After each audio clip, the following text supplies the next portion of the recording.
Good afternoon, everyone. I'm Cantorial, the director of the Cantorial program at Hebrew College.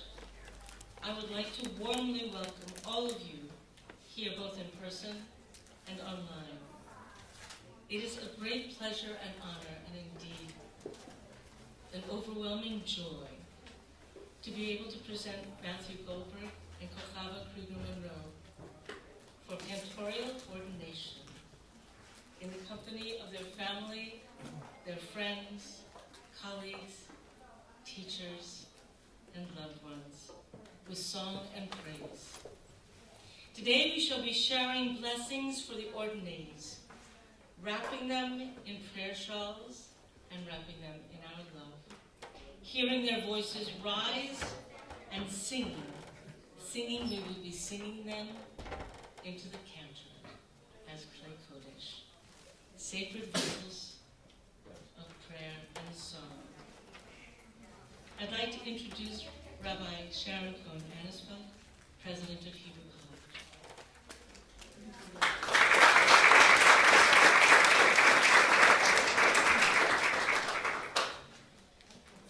Thank you so much for this opportunity to offer some words of gratitude and blessing this afternoon. First, a word of deep gratitude to Cantor Van Torbo, to Cantor Luis, to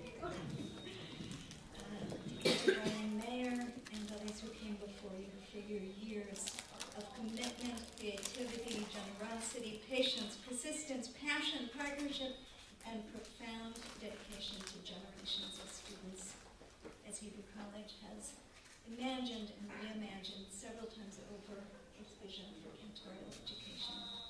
You have been models throughout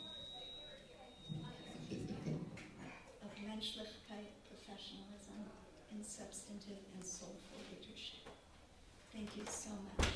We stand on your shoulders as we carry forward the work of preparing leaders of sacred music and prayer for the Jewish people. And now, Chava and Matt, my blessing for you. There is a verse in yesterday's Torah reading, Parshat Nasuah, that describes how the sacred tabernacle was to be transported through the wilderness. Several of the tribes were equipped with oxen and wagons to assist in the task. But about one of the Levite clans, the Torah tells us, Moshe did not give any wagons or oxen to them. Because the divine service was upon them, they raised it directly upon their shoulders. The poet Rick Rupert offers this poetic commentary on the verse, and I promise I chose this poem before I knew how late we'd be running.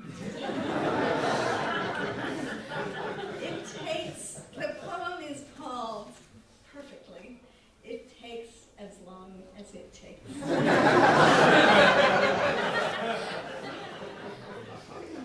Everything is faster than it used to be.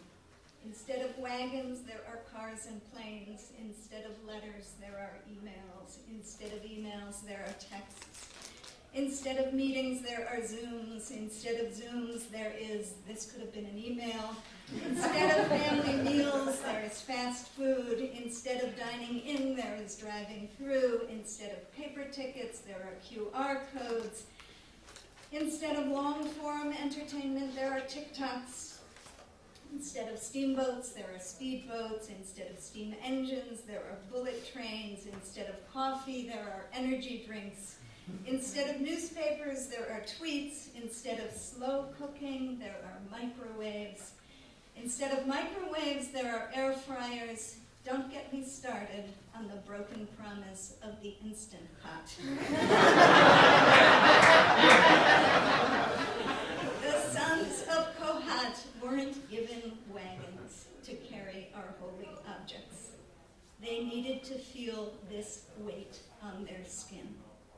In case anyone forgot the weight of our burden, you could ask them, and they'd tell you, this is holy. It takes as long as it takes. In the rush of your daily work, amidst the sometimes unrelenting pressures and demands, may you carry these words with you, reminding you that this is holy, and it takes as long as it takes. Final note. Strikingly, the Midrash actually makes a specific connection between this verse and song.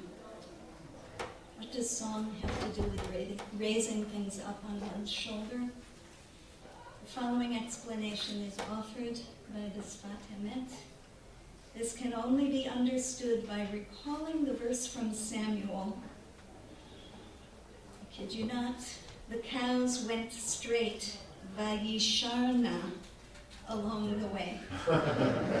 This is interpreted to mean that the cows sang, sharu, as they carried the ark to Jerusalem. It was the ark on their backs that enabled them to sing. And the same is true of the Leviim. The fact that they carry the ark on their shoulders gives them the power to lift their voices in song. Ochava and Mat, the gifts you bear are both weighty and precious. May you be patient, may you be strong, and may the sacred responsibilities you carry always give you the power to lift your voices in song.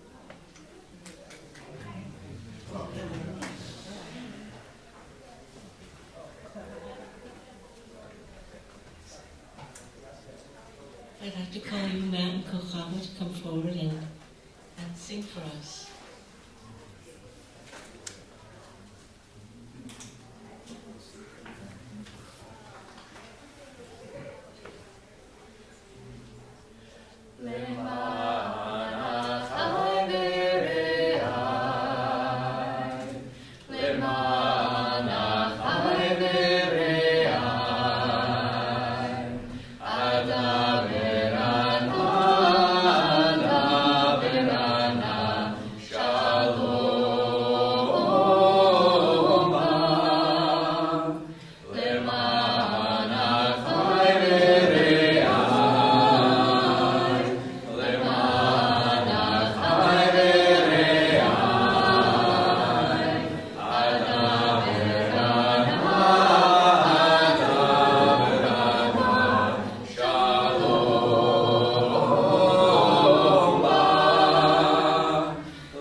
I'd now like to introduce Cantor Louise Treitman, who will be introducing the beginning of the ordination ceremony itself.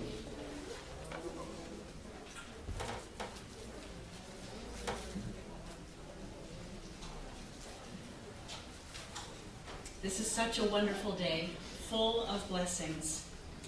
The two of you are each a blessing, and today you will receive several blessings. Your first blessing is the talit, your Hebrew college prayer shawl. The tzitzit, the fringes on the four corners, are mentioned in the Torah, in the book of Bamidbar. Uritem oto uskartem et kol mitzvot Adonai. Look upon them to remind you of the mitzvot, of the commandments.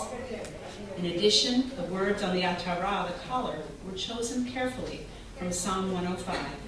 Shiru lo, zammeru lo, sichu bechol niflaotav. Sing to God, make music to God, meditate on all God's wondrous acts. May you feel the presence of the Holy One each time you unwrap yourself in your new talit. Your talit will be placed on your shoulders by one of our faculty members as you face the ark. Please take a few moments of silent reflection there. Your second blessing will be given to you by a faculty member of the college, a personal blessing from the heart. These words recognize that each of you are on individual journeys, and we see you in your uniqueness. We are more than your teachers, we become your friends. And now we are your colleagues. In the Mishnah, Pirkei Avot, it says, Aseh lecha rav, uknei lecha chaver. Make for yourself a teacher and acquire for yourself a friend. After you have each received your talit and personal blessing, Cantor Torgov will invite you back to the ark, and together we will invoke God's blessing upon you. This third blessing, God's blessing, comes from the book of Numbers. It is found in this past week's Torah portion. Often called the priestly blessing from the portion Naso, it is actually three blessings in one, frequently offered at sacred occasions. Today it is part of the smicha ceremony, the ordination ceremony. May God bless you and protect you. May God's presence shine upon you and be gracious to you. May God's presence be lifted toward you and give you peace. With these words of blessing in this ancient way, you will become Klei Kodesh, ordained as vessels of the holy. I'd now like to call Matt Goldberg to the ark. He will be joined by the director of the Cantorial program, Cantor Lynn Torgov, who will place Matt's tallis on his shoulders. He will then have a private moment before the ark.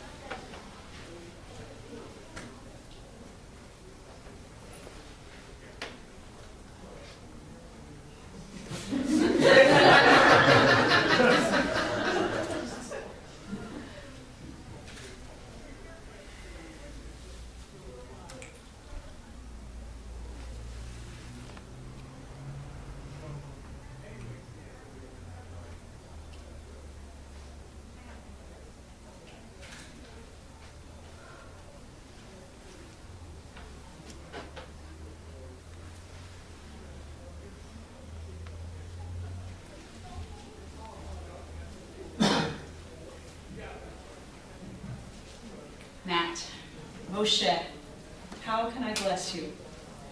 All of us who know you appreciate that you already are a blessing. It's been an honor to teach and learn with you, to sing with you, and now to welcome you as you become a colleague, a rav-hazzan.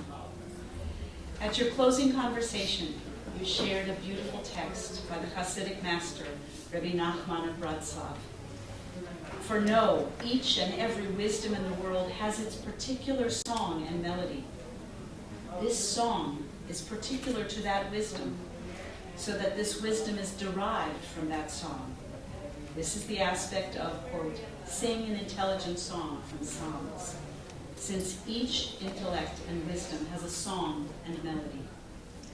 Matt, you have learned many melodies, many songs, Nusach, cantillation, in your years here. You have gained much wisdom, and now your wisdom fills that song. Your voice has blossomed here. Your singing breathes life into prayer. Your voice connects people. Your song connects us all to God. In the book of Exodus 25:8, and I know Sharon and I did not plan this. She spoke about the same verse. We read, and this is very important, that the accents are because of the trope.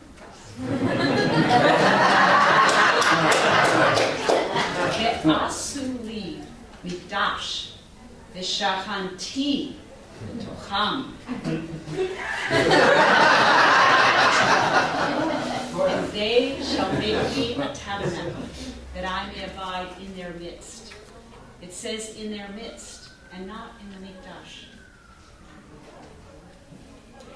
God dwells among the people, not in the place, as Sharon said, ordained between people.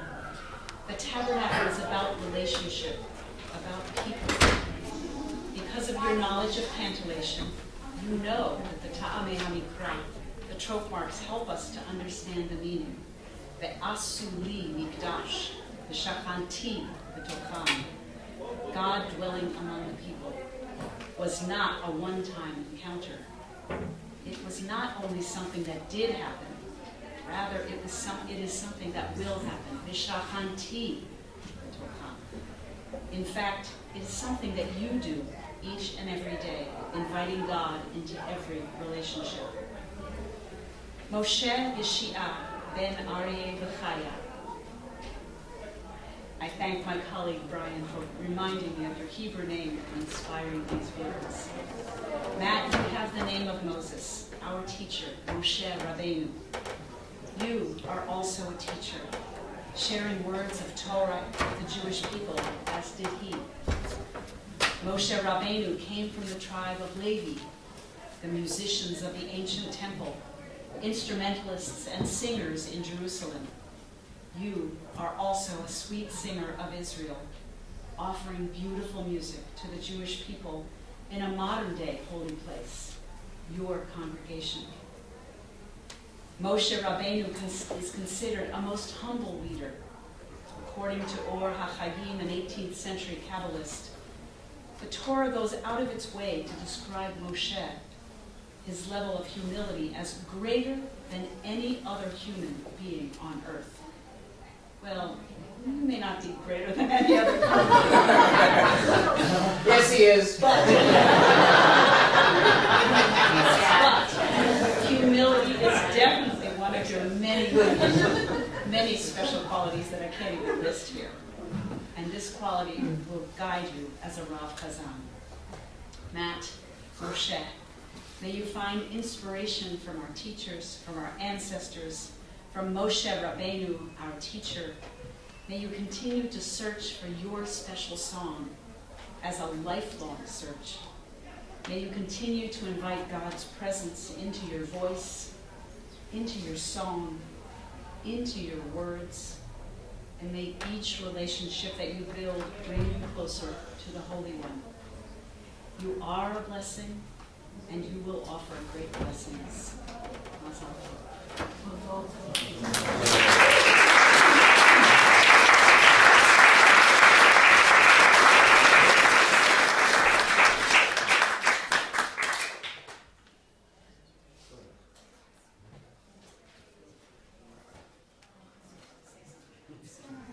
It's on my script, I just forgot.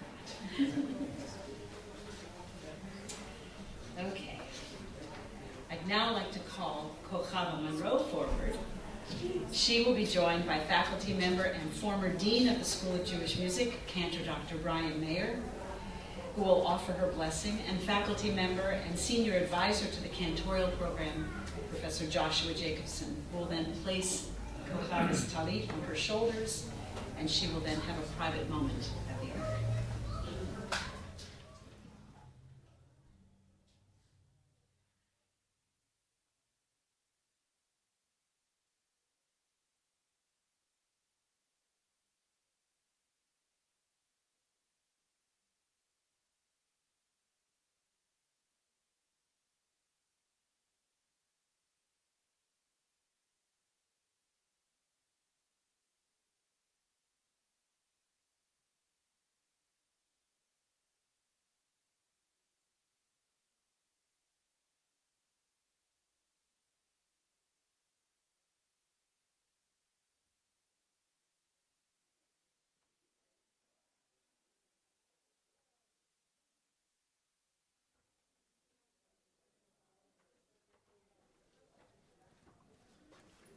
Chava, Ken Kishmech.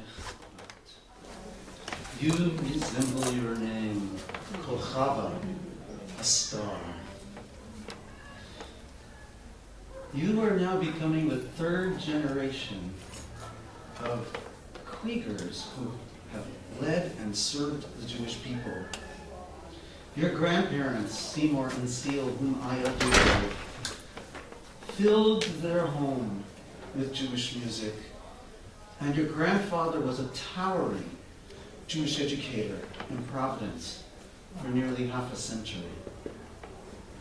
Your father grew up in this environment and became a distinguished, innovative rav-hazzan, known for his own compositions.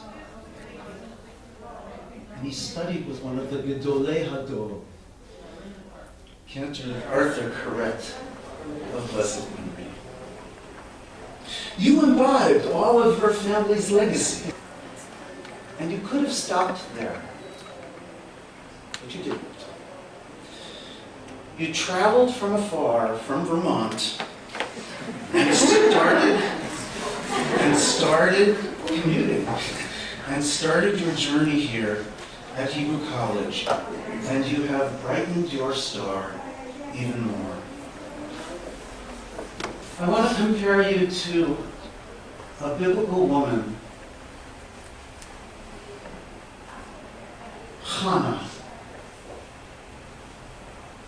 from a verse that is in 1 Samuel chapter 1, verse 13. וחנה היא מדברת על ליבה, רק שפתיה נאות וקולה לא יישמע, ויחשביה אלי שיכורה. Hannah was a barren woman, and she went to the sanctuary at Shiloh, and she prayed that her womb would be open so that she could bear a child. And the text says that she spoke from her heart. Only her lips moved, and her voice could not be heard. And viewing this scene, Eli, the priest, thought she was drunk. Comes Rav Hamnuna, 4th century Talmudic scholar, who says, how many halachot can we learn from this one verse? He says, when we are in the standing prayer, in the Amidah, we must pray from our hearts. We should not raise our voices lest we interrupt our neighbor. But the words can't just be in your mind. They need to be formulated on your lips.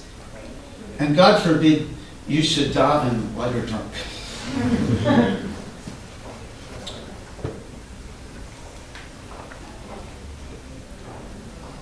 When you pray, it is so evident that it's coming from your heart. You know the halakha of when to be quiet. And you know when to raise your voice. And when you raise your voice, it soars like a nightingale, like a zamir, into the night sky, shimmering like a kochav, like a star. But the words on your lips, this is what you have worked, in my eyes, even harder on than anything else. For 3 solid semesters, panim el panim, face to face, in private study, we worked through the entire liturgy, and you parsed every single word of our prayers. And you dug deeply beneath just the surface meanings of the words, but you went looking for the literary allusions that our liturgy hides beneath the surface.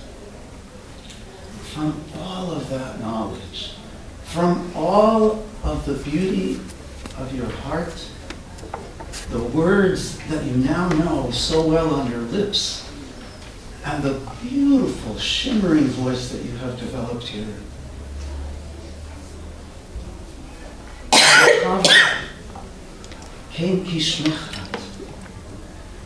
Your star is shining brighter now than ever before.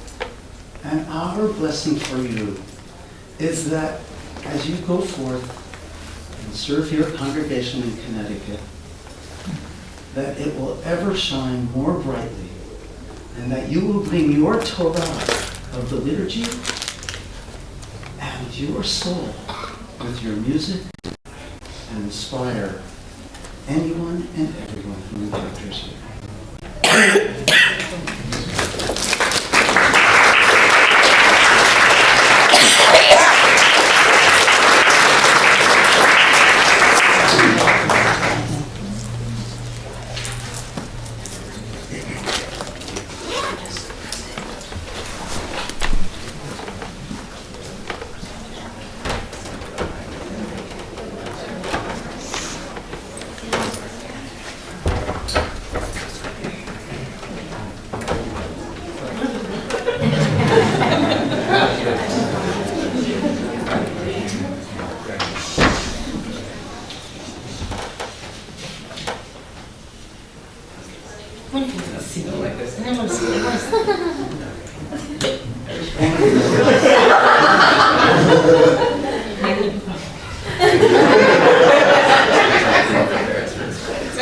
Didn't work on the choreography.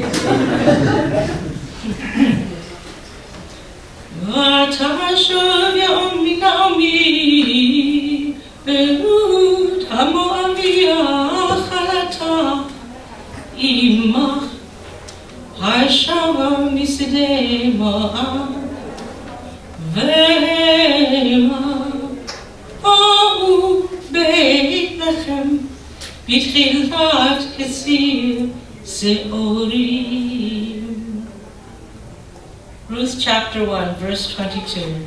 Thus Naomi returned from the country of Moab.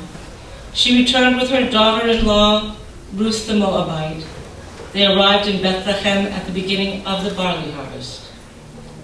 Last week, on the first day of Shavuot, we read the book of Ruth. It tells of Naomi, who, after having lost her husband and 2 sons, leaves the land of Moab and returns to her native land of Bethlehem.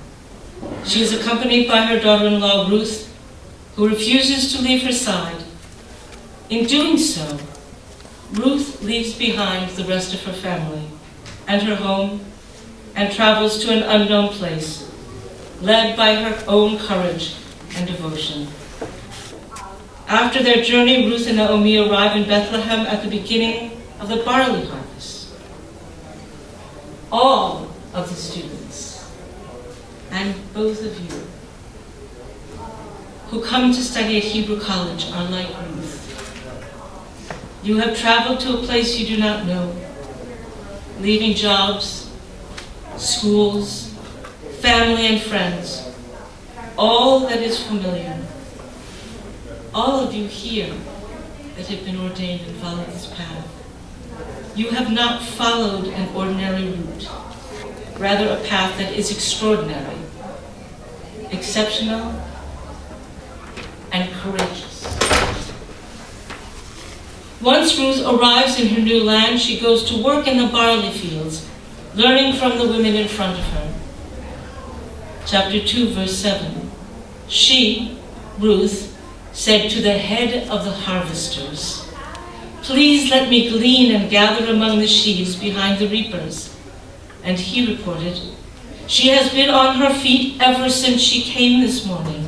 She has rested but little in the hut." Like Ruth, you have worked tirelessly, from studies to jobs, from being taught to teaching, from very early in the morning to very late at night, with very little sleep. No matter the obstacles, you have gathered with determination, diligence, and devotion. ותקלל בשדה עד ערב, ותעבוד את אשר ניקית, ויהי כאיפה שעורים. Chapter 2, verse 17. After long hours of striving in the field, Ruth returns home to Naomi and brings a portion of what she herself has gleaned, generously sharing the sustenance of the harvest. You have worked tirelessly to support yourselves and others, grounding yourselves in the fields of study, gathering the harvest which you have earned, you have, and you will continue to spread that bounty generously. Matt, by coming to this unknown land of Hebrew college from Canada, you actually did come from a foreign land. Here you discovered another part of yourself, another dimension of your passion, your love of Jewish music. The music of prayer and devotion, and your voice filled with warmth and joy. Thank you to Cantor Louise Treitman, who, like the head of the gatherers, an apt title for you, Louise. You heard Matt's potential for becoming a rav-hazzan, both a cantor and a rabbi. Matt, your love of music and text, your overflowing and magnetic enthusiasm and energy, your depth and delight have guided you on this path. You harvest and share what you have gleaned, as you have made this Cantorial Ordination your own place of belonging.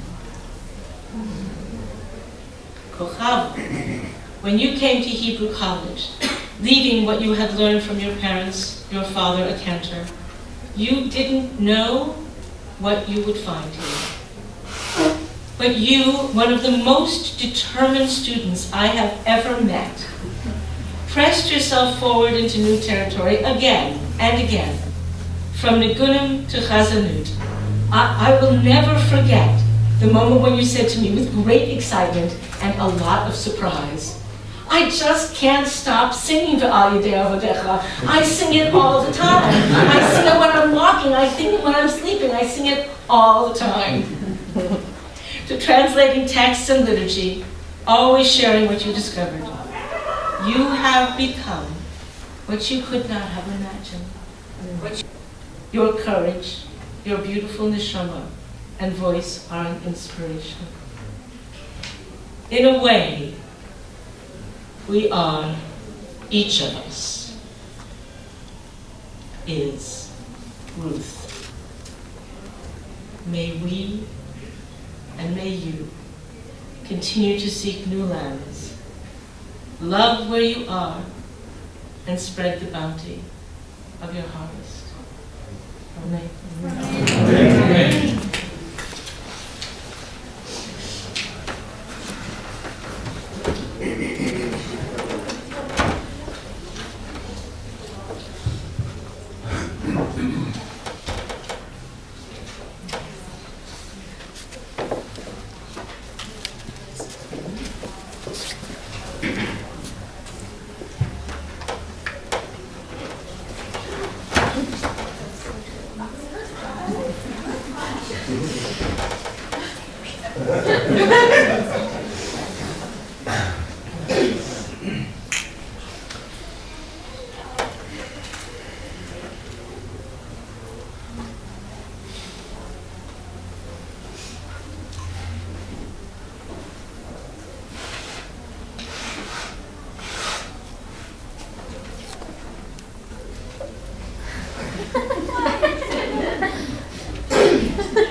Mazel tov.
I'm now going to read from the Smicha document here. Anu Morei Beit HaSefer B'Chazanut Shel HaMichlala HaIvrit. We, the faculty of the School of Jewish Music of Hebrew College, affirm that our students, Kochava Krieger Monroe and Matthew Goldberg, have completed their course of study in Cantorial Ordination for spiritual and educational leadership. Through service of the heart and the mind, they have invested their souls toward the attainment of expertise in sacred music and educational leadership. As the psalmist said, "Sing to the divine, make music for the Holy One. We thus ordain them and declare them worthy of the title Cantor Chazan B'Yisrael.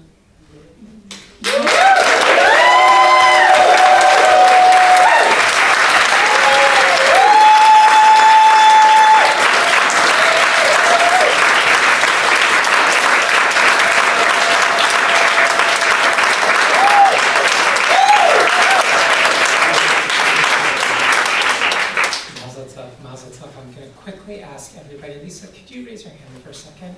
Everybody could direct themselves towards Lisa in the very back who's standing. And then I want you all to gaze slightly to the right of Lisa, and you'll see Marcia Spellman sitting there.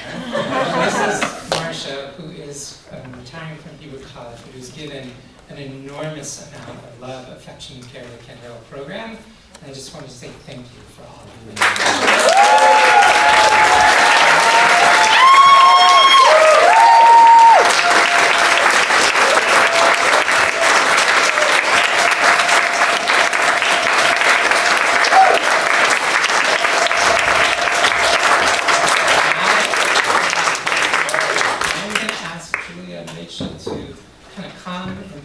I'm going to give a final blessing. They're going to sing Likum right after I say Amen. And Matt and Kochava are going to process out. And nobody stop Matt, because he's got another ceremony starting in 2 minutes. Stall so you can grab the bite to eat. Matt, you can't take any. Yeah, don't stop him, that's all I'm saying. A closing word. I want to begin maybe in an odd place. As a historian, I've added a footnote to the history of the American cantor that I just want to say a word about it. In the 1880s, there was something called the Hazzan craze. A 2-year period when a number of the major synagogues of New York started bringing over Hazzanim from the old country and paying them wildly exorbitant salaries to come be the Hazzan at the major New York synagogues. The equivalent of hundreds of thousands of dollars. It lasted just 2 years. The same Hazzan who was making $250,000, the equivalent $250,000 in 1888, by 1890 was making $25,000 or $2,500 in cases when things. It was a bubble. It was an economic. It was called the Hazzan craze. Historians have said, why? How did this come to be? Some scholars say, well, it was because people so yearned to hear the sounds of the old country, they were willing to pay anything. I did a lot of research. Turns out that all economic bubbles, no matter what they are, tulip bulbs in Amsterdam or Chazans in 1888, it all begins with real estate, I'm sorry to say. All the synagogues that paid all that money, all had just either built new buildings or built an extension to their building, and they were bringing Chazans in to try and make up, they thought lots of people would come if they brought a new fancy Chazan, and that would help them with their loan payments. It's all about economics, about buildings. The reason I'm saying all this at your Cantorial Ordination is not because I want to talk to you about bubbles in the Chazan market. I want to tell you what one scholar said about why he thought there was a Chazan craze. Abraham Karp, a well-respected Jewish historian, said the following: in the late 19th century, rabbis were considered overly legalistic, concerned with legal renderings and Talmudic arguments. It was cantors that people loved. The rabbi you went to if you had a legal question, it was the Chazan you went to when you had something on your heart.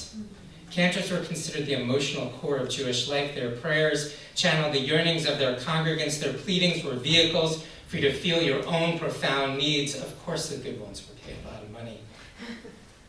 Matt and Kochava, I hope for you another Hazzan craze. Wouldn't be bad salary-wise, but a spiritual craze. Be the yearning.